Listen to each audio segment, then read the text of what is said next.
মাননীয় সদস্য মোহাম্মদ নওশাদ সিদ্দিকী।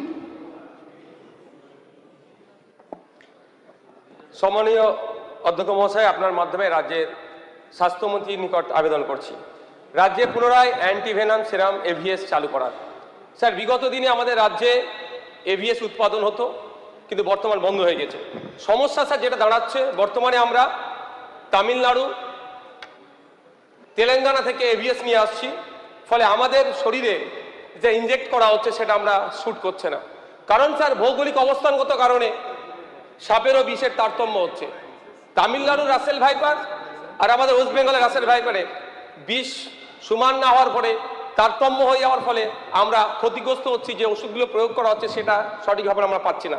স্যার, আমি একটা তথ্য দেখছি, কেন্দ্রীয় সরকারের সংসদীয় রিপোর্ট অনুযায়ী স্নেক বাইটে যে সমস্ত রাজ্য এগিয়ে আছে, 2025 সালে সব থেকে বেশি মারা গিয়েছে আমাদের ওয়েস্ট বেঙ্গলে। প্রায় প্রতি বছরে ভারতবর্ষে 50 থেকে 58,000 মানুষ সাপে কেটে মারা যায়, তার 19.7% আমাদের ওয়েস্ট বেঙ্গলে। এটা ন্যাশনাল হেলথ প্রোফাইলের রিপোর্ট বলছে। স্যার, প্রতি বছর পশ্চিমবাংলায় 30 থেকে 35,000 মানুষ সাপে কাটে। তা আমি স্যার যে বিধানসভা থেকে আসছি, এই বর্ষার সময় ওখানে একটা জ্বলন্ত সমস্যা। 24 পরগনা, বীরভূম, বাঁকুড়া, পুরুলিয়া, নদিয়ারও এই একটি গ্রামীণ সমস্যা।